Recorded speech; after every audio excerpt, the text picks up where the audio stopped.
Good afternoon, everyone. Thank you for joining us for this data workshop focused on SNAP funding and food insecurity in New Jersey. My name is Cassandra Etienne, Associate Director at the Center for Cooperative Media. This is a follow-up to a press briefing that we did on this subject, so we're very excited to have Stella back joining us and helping reporters and newsrooms to further their reporting on SNAP and the impact on changing legislation in our state. This session will be hosted by Stella Mach. She is the founder and CEO of Branch 4.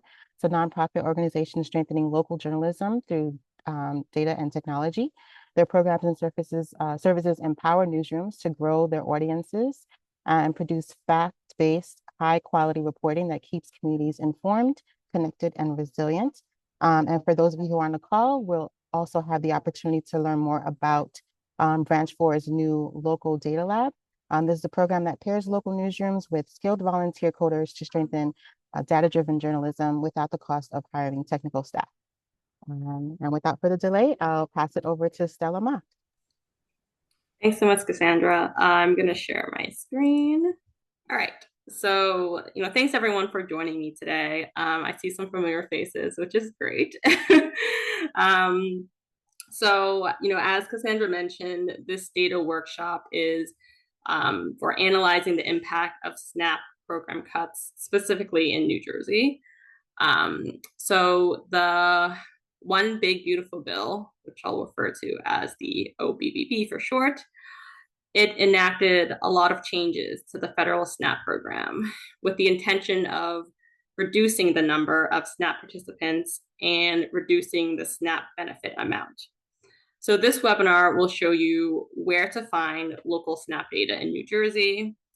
It'll introduce a robust approach to estimating the impacts of federal policy and to estimate the real-world effects of SNAP cuts in New Jersey. So first, we'll summarize the SNAP program cuts in the OBBB. Then we'll examine where to get data on county and state level SNAP participation.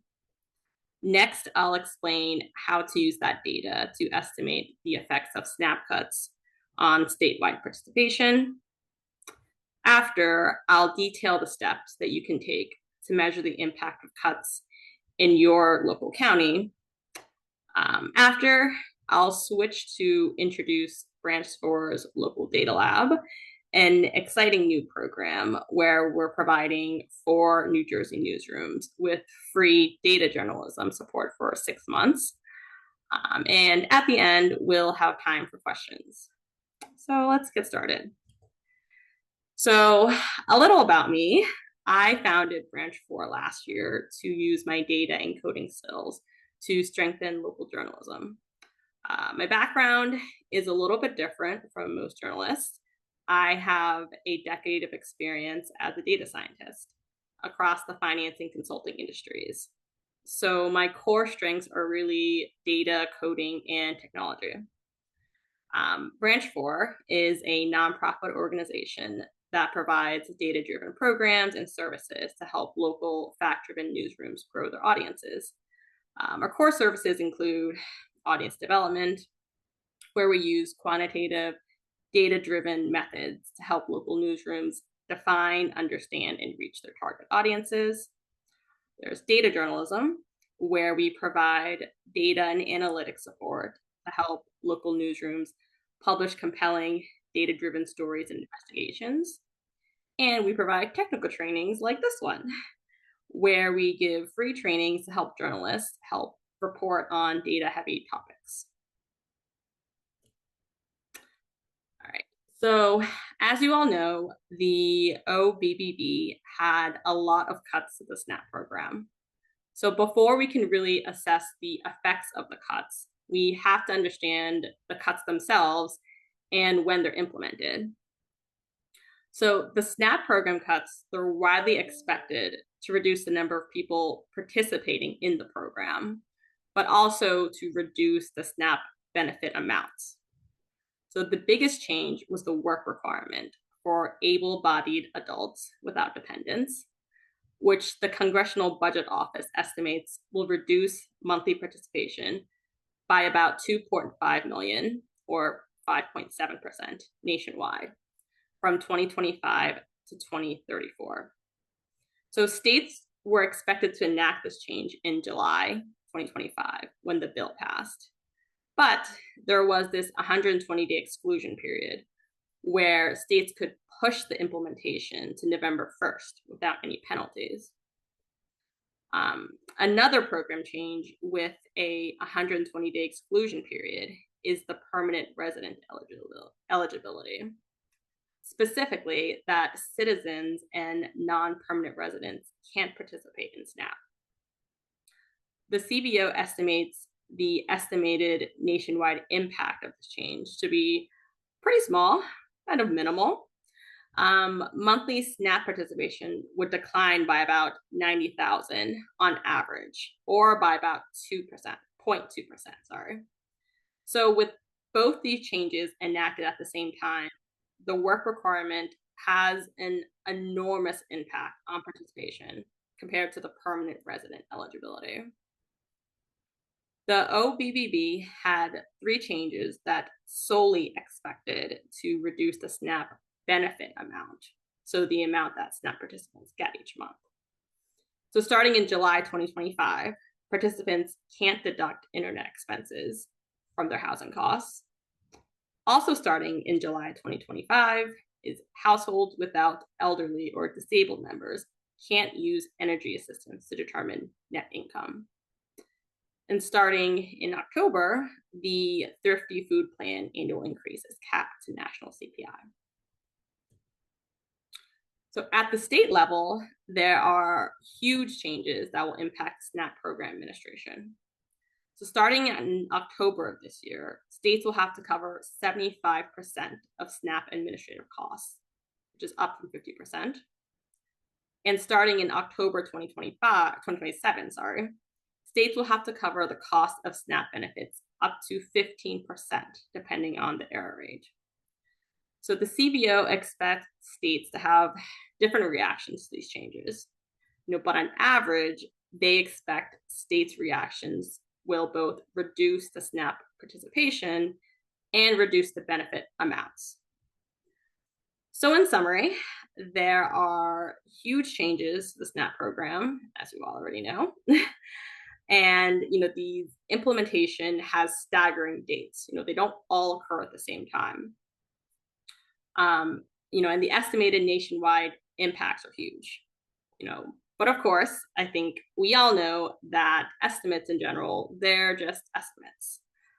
They are numerical forecasts of what may happen in the future, depending, based off of the data and the models you have now. But the actual impacts of SNAP cuts, they may actually be a lot higher or a lot lower than CBO's estimates, which is why we're all here, right? We want to know the real world impact of SNAP cuts in New Jersey. So, with staggering implementation dates, only 4 of the program changes have been enacted so far. The 4 in July. So this webinar will focus on the effects of the work requirement and the permanent resident eligibility on participation. We won't delve into the effects of the reduced SNAP benefit amount because, unfortunately, that data isn't publicly available. So focus is really on the work requirement and the permanent resident eligibility for the webinar. All right, so the first question is kind of an easy one. How many people are currently on SNAP? So the New Jersey Department of Human Services, Division of Family Development, releases a monthly current program statistics report. That report details the number of participants across social programs like TANF, General Assistance, and SNAP. So this report is really great because it contains current and historical participation data at the state and county level.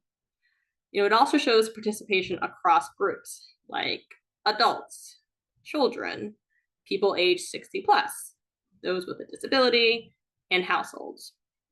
So the webinar uses the data from this report to estimate the effects of SNAP cuts. But this data can answer very simple questions about SNAP. So, some example questions it can answer are, how many children in Atlantic County are on SNAP? How many New Jersey residents age 60 plus are on SNAP? And, what percentage of SNAP participants in Bergen County have a disability? Some of you may want to get a percentage estimate, like, the percentage of children in Atlantic County on SNAP. To do so, you can get the state and county population totals from the 2024 one-year American Community Survey from data.census.gov and just use that as the denominator. All right, so this map is just an example of what you can visualize with the current program statistics. It shows the number of children on SNAP in each county as of November 2025, which is the most recent data available. So Essex County has the most number of children in the program, followed by Hudson and Passaic. All right, so how have SNAP cuts impacted statewide participation? So this question, it's probably the most interesting, but also the most difficult question to answer. The CBO estimated that the work requirement would reduce average monthly participation nationwide by about 5.7%. But as I mentioned, the actual impacts on participation could be really different from that estimate. It could actually be a lot higher or a lot lower. And so estimating the actual impact of SNAP cuts on participation, it's not straightforward at all, and it's actually quite difficult. So in the chat, if you can type why you think this question is difficult to answer. I'll give you all about 20 seconds.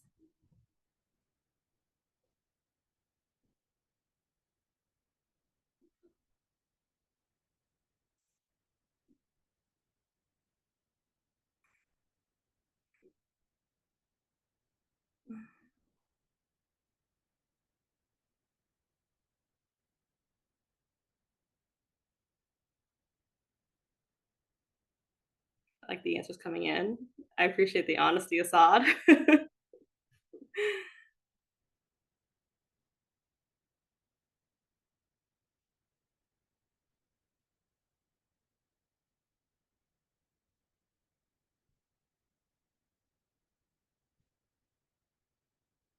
That's interesting. All right, so if you all remember back to, I don't know if any had like statistics classes or econometrics classes. So in general, it's very, very difficult to estimate the impact of federal policy or even state policy for that fact, because it requires teasing out, correlation versus causation. So, just because B happens after A doesn't mean A causes B. So, those in the public sphere, they tend to make this jump, right? So, for example, if crime falls during a mayor's term, the mayor will say that, their policies, cause the fall in crime rate. But this jumping conclusion, it's just not correct. And it's, the big no-no. So, one way to think about teasing correlation versus causation is clinical trials for drugs. So, let's say researchers, they want to use a clinical trial to test if people lose weight after taking a weight loss drug. But, there are factors outside of the clinical trial that could impact a person's weight. For example, like the season, people tend to gain weight, a little weight during the holidays. So if the clinical trial happens during the holidays, it may seem like the weight loss drug didn't work. Or if, a new park with a lot of walking paths opens during the trial, people may be motivated to walk outside more, which could make the drug seem more effective than it actually is. So in clinical trials to test medication, researchers need to control for these outside factors that are unrelated to the drug itself, but could impact a person's weight. And to do so, they have a treatment group, which is the group that takes the weight loss drug, and they have a control group, which is a group that takes a placebo pill. So, outside factors like the holidays or a new park happens to both groups at the same time. So really the only difference between the two groups is taking the treatment, that weight loss pill. And so, both groups take their corresponding pill, the treatment versus the placebo, and they take it for a certain amount of time. And, after a certain amount of time, the difference in the average weight loss of the two groups is the effect of the weight loss drug. So, going back, how does this relate to SNAP cuts? So we need to think about the problem like a clinical trial, right? We want to measure the impact of the work requirement on SNAP participation. So the treatment is the work requirement that was passed in July. We want to have a group that gets this treatment, the work requirement, and a control group that doesn't get the treatment. And then we wait for, a certain amount of time for the treatment to course through. And then the difference in participation between the treatment and the control groups is the estimated effect of the SNAP cuts. So by sheer luck, there is a natural control group and a natural treatment group that we can use to measure the impact. So the treatment group is people without a disability, because they are the ones that are subject to the work requirement. And the control group are people without a disability, because they're exempt from the work requirement. I know it might have thrown a lot at you, but treatment group and the control group. So we want to think about it as a clinical trial, because again, there's outside factors that can impact SNAP participation that's unrelated to the cuts at all. And so, with these two groups, we're able to control for the outside factors that are unrelated to the cuts. So, in the chat, can you name some factors outside of SNAP cuts that could impact SNAP participation?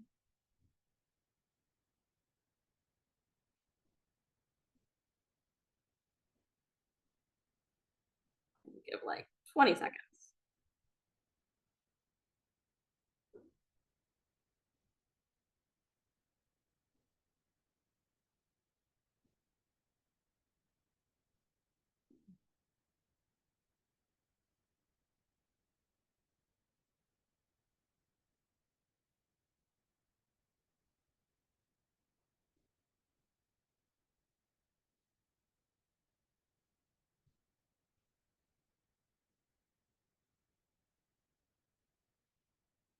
I think you guys are on the right path.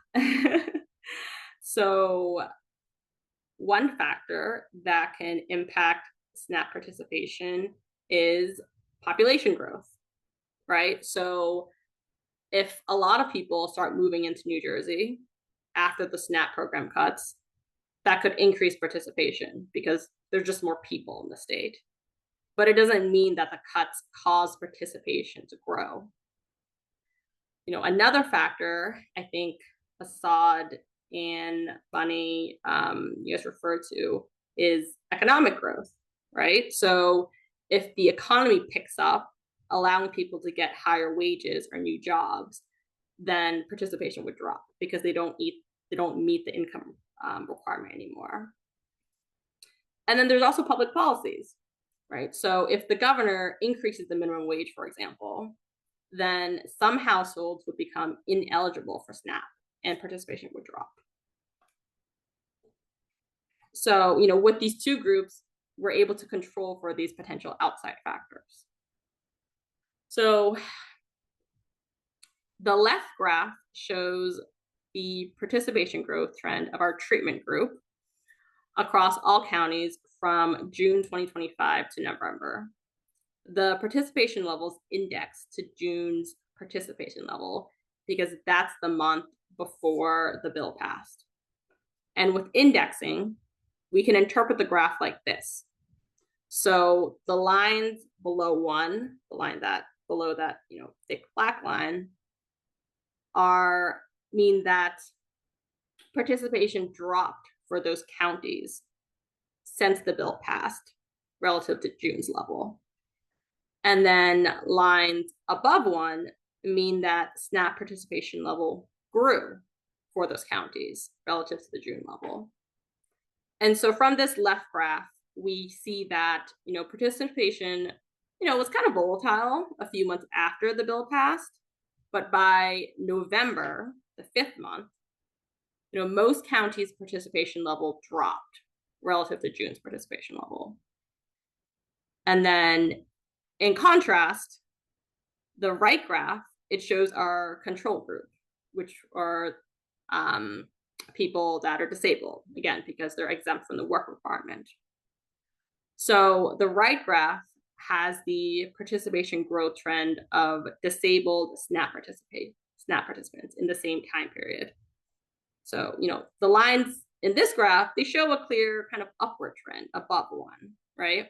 Such that by November 2025, 5th month, most counties' disabled SNAP participation increased relative to their June levels. And so, with these two graphs next to each other, you can pretty quickly see that, there is a divergence. The non-disabled group on the left was subject to the work requirement passed in July, but the disabled group on the right was not. And the participation growth trend of the two groups has diverged. So the chart on the right, it shows the average participation growth trend across all New Jersey counties for the treatment and the control groups. As we learned from the previous slide, the difference between the two lines is the effect of the SNAP cuts. So, in November 2025, the value for the non-disabled group, the blue line, is about 97.7. And then the value for the disabled group, the red line, is about 1.01. So the difference is negative 3.1%. This means that the able-bodied work requirement caused SNAP participation in New Jersey to drop about 3.1% for non-disabled people. And if we calculate that out, that means an estimated 18,000 adults and children have dropped from the New Jersey SNAP program due to the work requirement. So 18,000 is a lot of people, but it's important to note that the full effects of the SNAP cuts are not even shown in the data yet. The full effects of the SNAP cuts, the July SNAP cuts at least, are still to be felt, mainly for two main reasons. So first, our data is only to November 2025. That was the most recent data in the current program statistics report. And if you remember, there was a 120-day exclusion for states to start implementing the changes. So, some counties could have actually implemented the work requirement in November. And for those counties, we don't even see the impacts here. And, the second reason is people that don't meet the work requirement, they can still be on SNAP for 3 months in a 3-year period. So it's likely that, some people are still on SNAP in this data that don't meet the requirement, but they'll drop off in later months. So again, right now, we really just have, an initial glimpse of the impact of the SNAP cuts. In later months, as more data comes out, we'll see the impacts more. And with what I taught you in the webinar, you'll be able to estimate the impact of the SNAP cuts, like a pro. All right. So this last question is for local newsrooms. How can I measure the impact of SNAP cuts in my county? So I showed you how to structure and estimate the cuts on statewide participation. So here are the steps that you can take to estimate the impact in your local area. So these are the exact steps I took to estimate the statewide effects. And it follows the same logic that I reviewed in this webinar. If you get stuck on a step, feel free to email me. My email's there. I'm happy to help out. All right, so we've reviewed the SNAP program cuts. We've learned a new way to estimate state and federal policy changes, and we've estimated the impact of the work required on SNAP participation.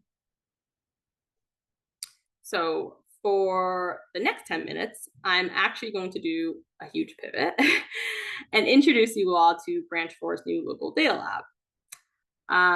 As a nonprofit organization, Branch 4, we provide data-driven programs and services to help local newsrooms grow their audiences, and our local data lab is one of those programs.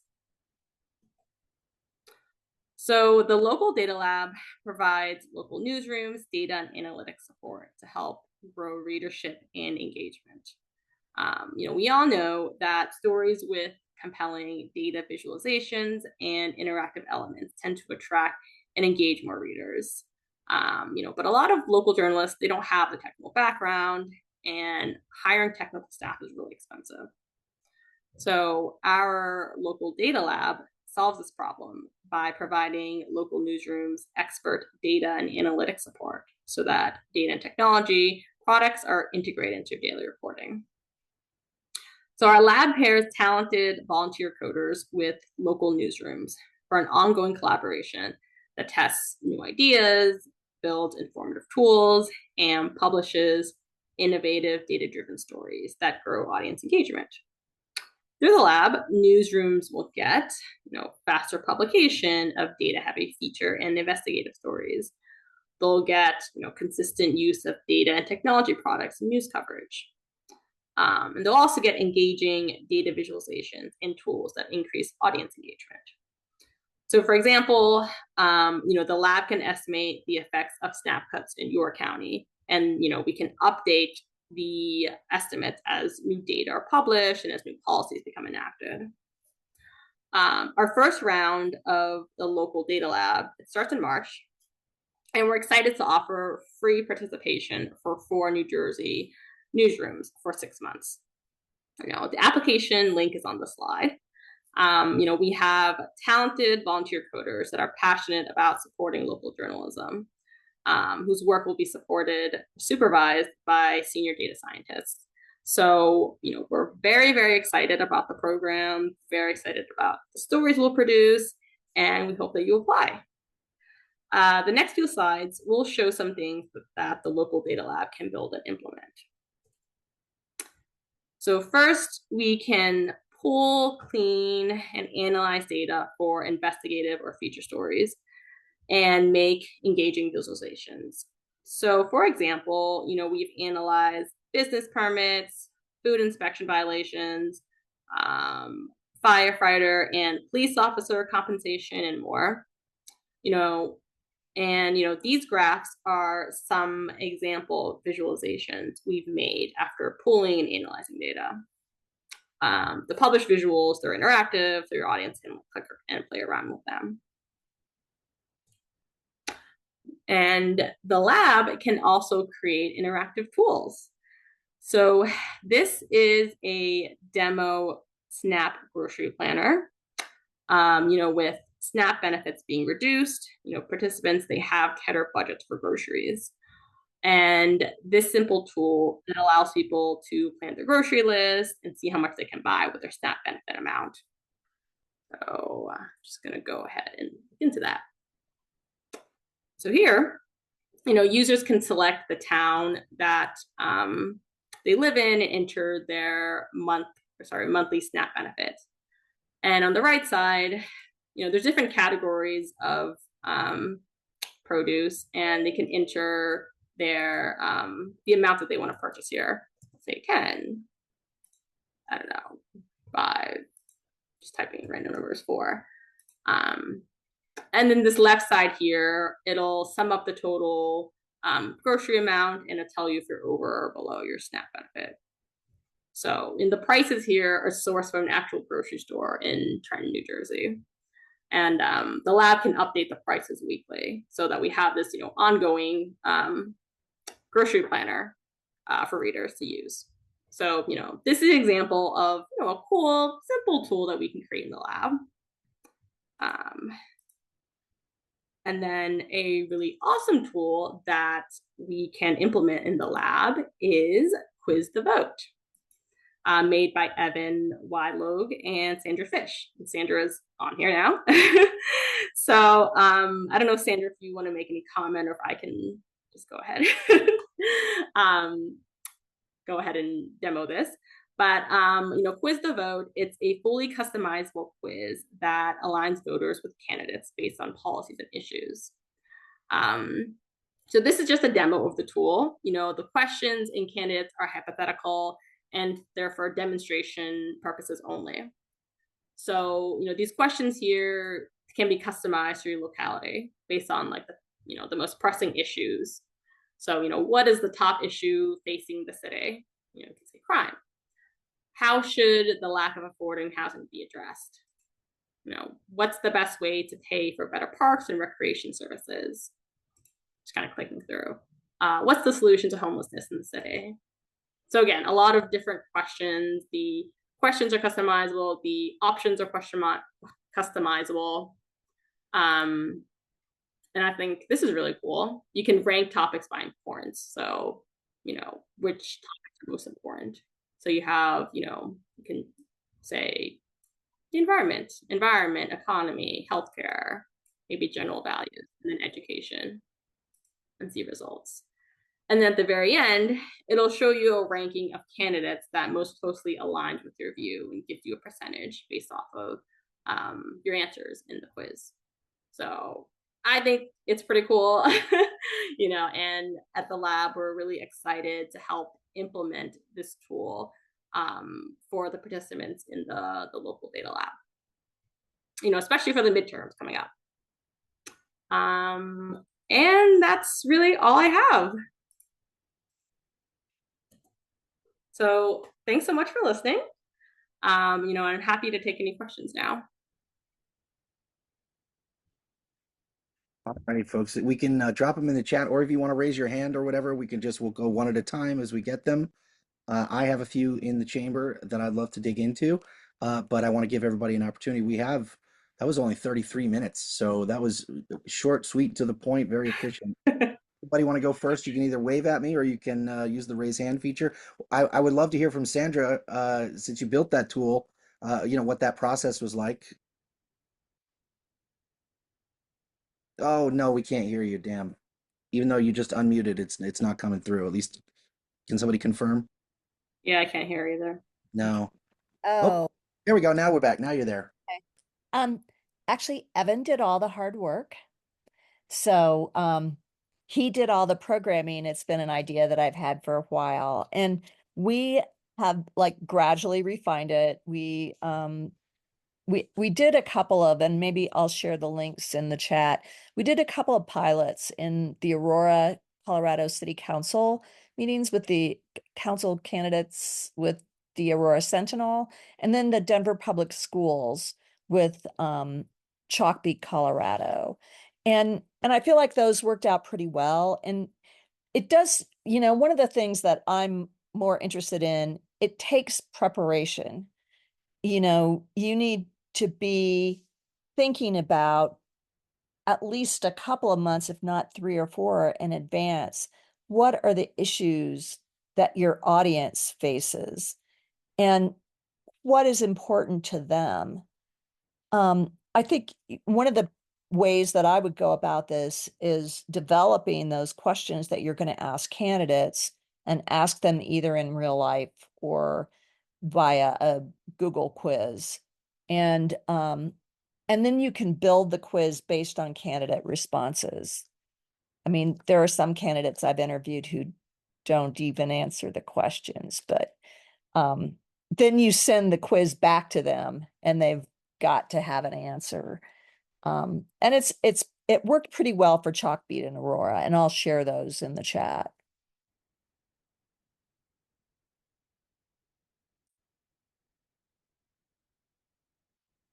Excellent. We got Assad. Go ahead.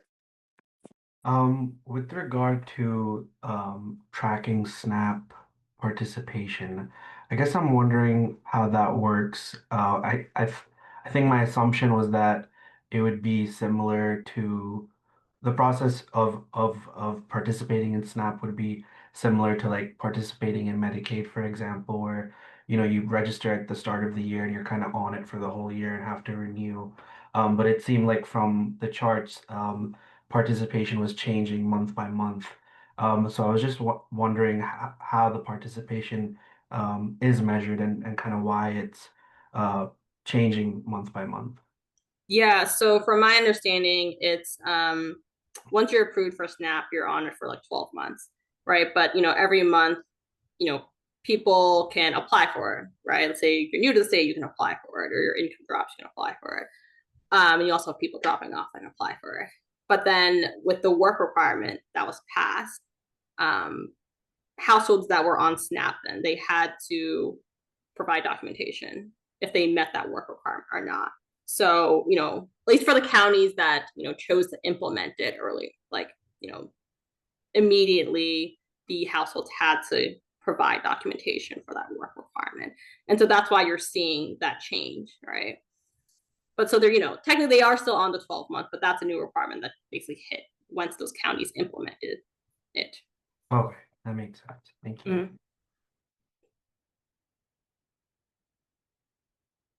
We have a question in the chat from iPhone. I think that was for Sandra, actually. Let's see here. It was, can voter registration data be mapped to neighborhood or even block? You might be able to do that. I don't know how folks in New Jersey, here in Colorado, we have precincts and you can map it by precincts. You can get the maps and, really you should be able to get the maps that go down to the precinct level, which is usually the equivalent of a neighborhood. And you should be able to get those from like your county clerk or Secretary of State. I know that I'm trying to remember, there's a national redistricting data hub that has a lot of these maps, and they're pretty available out there, and you can just update those with the voter registration every year. I mean, and I don't know how it works in New Jersey. Like here in Colorado, as a journalist, I can buy the voter registration data for the whole state on a CD for $25. It's on a CD though. And it's pretty massive. I mean, that's something that you could, if you were all interested in that, I'd suggest you work as a group to get that data and divide it up into like coverage areas or just statewide. I've worked with voter reg data a lot. It's like one of my favorite databases. But yeah, you could do that. I think there's just a lot of information in there. Things like the year that people were born oftentimes, so you can look at age groups. There's often gender. Just there's also people's names and sometimes their phone numbers. So it's useful as like a lookup tool for your newsroom.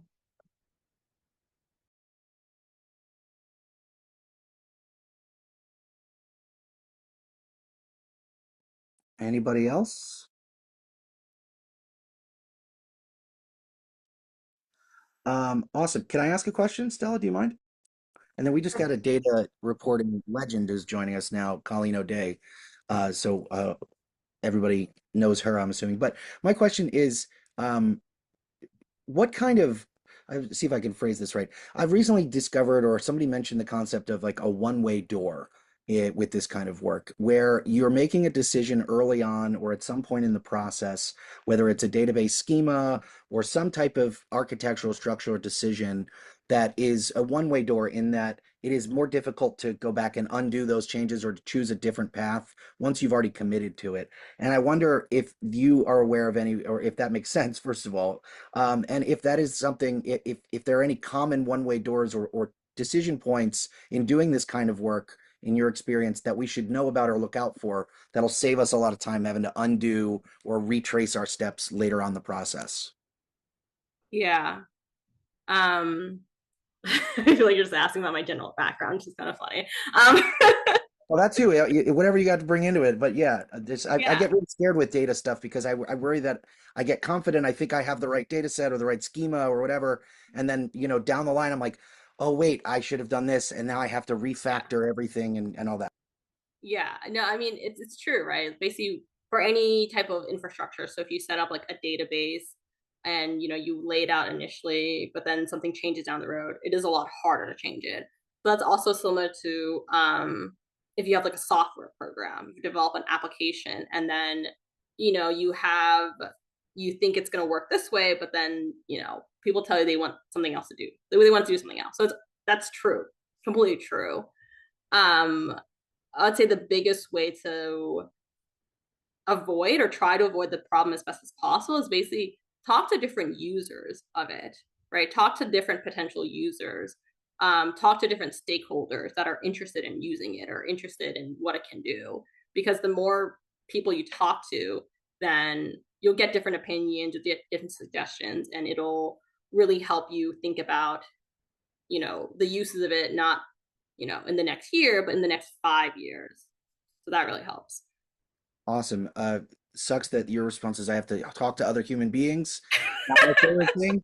I'd rather AI can't do everything for us. Awesome. Anybody else? I see 2 questions that came in the chat, or 1 comment from Ariel. Oh, Melissa, go ahead. Hello.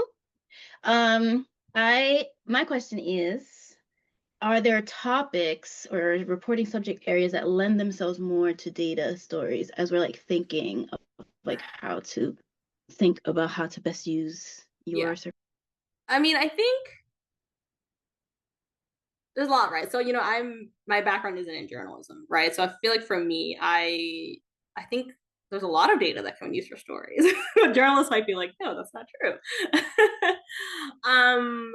When you think about kind of, at least let's say at a local level, right? I feel like there's a lot of data there. You can think about food inspections, you think about property taxes, think about, we had talked about potholes and who's, fixing them. Even looking at how much the county spends on certain things, because a lot of it's, in meeting notes, but we can also scrape that data, right?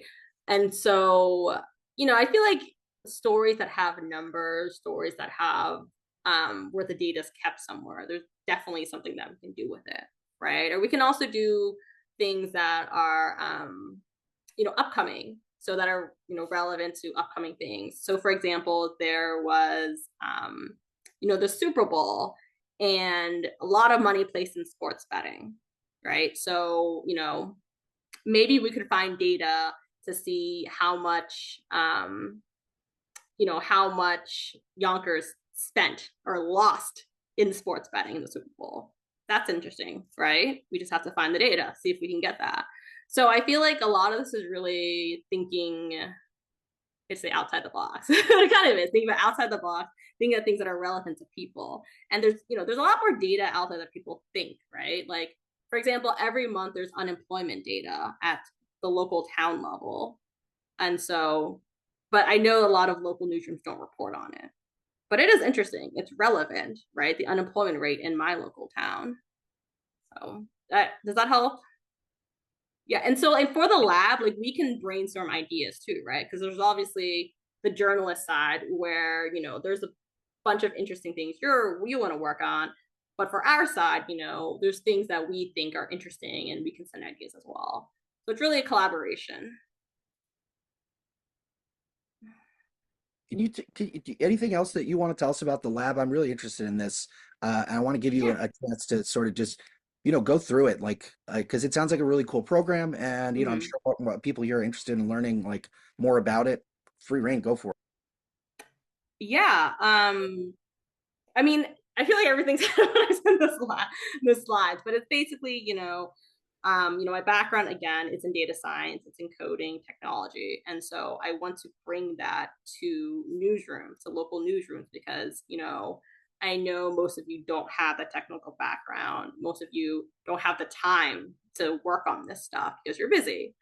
And so, I developed this program so that we're able to provide that expertise to local newsrooms, right?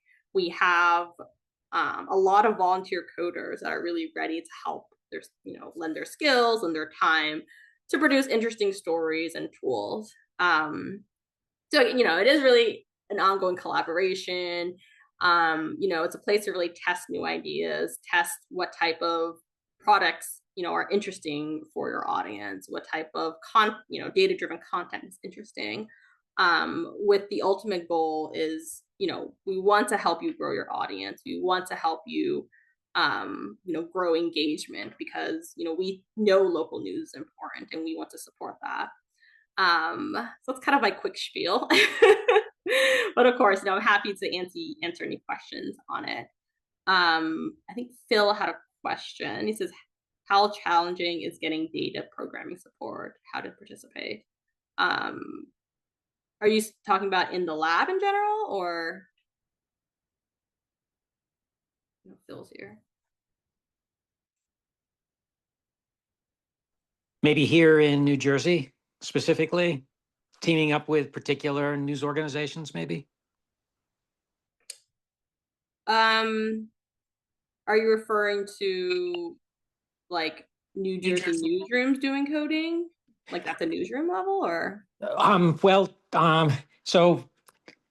I'm part of the consortium, but really I spend most of my time doing coding on a couple of different projects. So this sounds like a great application. And collaborating. So there's a big focus on collaborating amongst the news organizations in New Jersey. So it'd be kind of to foster collaboration. Yeah, I mean that's that is the big point of the program, right? Like we want to collaborate with local newsrooms.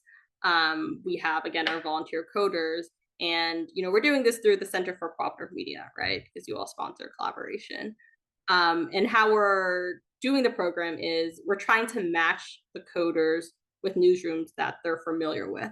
So, if someone is in LA County, then we're gonna match that person in LA County to the LA newsroom. If someone's in Trenton, New Jersey, we're gonna match that person to the newsroom in Trenton, New Jersey. So it's really providing as data support from actually your audience, to the local newsrooms. Thanks a lot. That really helps clarify it. I appreciate that. Of course. Let's see here. I think, yeah, Saad. So applications, they're due the end of February, and we'll have a pretty quick turnaround on when to hear back. And then Bunny, you had a question. So as the federal government is shutting down data sources, how are you thinking about navigating possible gaps? So that is a great question. I know there's some organizations that are saving the data from saving like federal government data, but unfortunately there's just the deletion of the data was so quick, and we weren't able to save much data at all. Unfortunately, I did save some data from CMS, but a lot of it is just gone. Some of it's at some organizations, but for Branch 4 itself, we didn't do much for trying to save some of the data, unfortunately. And with the federal government data, a lot of it's at the federal level, right? So we're more interested in local level, local town level, county level data, and the federal government doesn't have as much of that. So it wasn't as related to our specialty. So what are favorite mapping tools? Favorite mapping tools, so it really depends. So for the lab, we can use Data Wrapper and Flourish, because I know that's the standard for the industry, but I code in Python and R. So I'm really familiar with R coding for graphs and maps. Any other questions? Okay, we have a question from Justin. Good day. My name is Justin. I was trying. I see how I can use it. So I work with kids. I'm over here in Camden County, and I'm trying to see if is this data being able to if I'm running an after school program, we can go on the lab and get certain data for our program. For example, we're working on getting a grocery store in Camden that's ran by youth. And what you're saying that you can have certain data to help my kids understand what it takes to run a grocery store or whatever. I'm just trying to make it make sense for. Yeah, no, that's a good question. So the lab is to really help local newsrooms themselves. Oh, and okay. Unfortunately, not kids. I wish we could, but we Gotcha. can't. So it's really to help local newsrooms produce data-driven stories and interactive tools so they can publish. Gotcha. Okay. And it's only selective to whatever the news is putting out in our area. Is that what you're saying?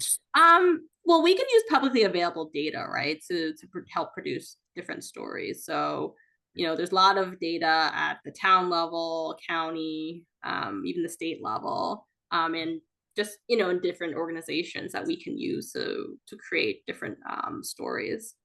So, one example could be, let's say, the grocery store that was run by kids that was open, right? Yeah. Maybe we can analyze the different food prices between that grocery store and all the others around, and if that has an impact. That's dope. So something like that we can try to do. Oh, that'd be amazing. Okay. I'm just trying to wrap my head. It sounds amazing. I can use it myself, but I was just trying to see where else it can fit somewhere else. But it sounds pretty cool. I'm really interested. Thank you. And then Bunny had another question. Talk about the audience engagement aspect. That's funny. Yeah, I'll do it really quickly. I don't want to bore with you guys. I don't want to bore you guys. But yeah, the audience engagement we do, it's really, we use quantitative and qualitative research techniques to try to grow, to basically try to define, understand, and grow your audience. And so, this is really for newsrooms that struggle with their audience, right? Like they're producing content, but they're not getting as much engagement as they would expect. They don't really know what direction to go with the audience. They don't really understand their audience as well. And so this is really, audience development that we provide. It's really kind of like a consulting service to help them. We use data-driven techniques, surveys, we use focus groups to really hone in on understanding the audience, who they are, and how you can reach them with different products. And then, Assad, you have a question. Do you recommend any other databases finding publicly available data in New Jersey? Do you mean for SNAP data or just general data in New Jersey? Just general. There's a lot. There's a lot of data. I can list them, but I can also email you after. I have your email, but there's like Fred, which is the St. Louis Federal Reserve Bank. And so they have a lot of economic data at the state, sometimes at the MSA level, and sometimes at the county level. But they have great data. They have unemployment data. They have labor force participation rate. They have GDP. They have like housing trends and stuff. So that's really great. There is also something called this EMMA database by MSRB, which is the Municipal Securities Regulation Board.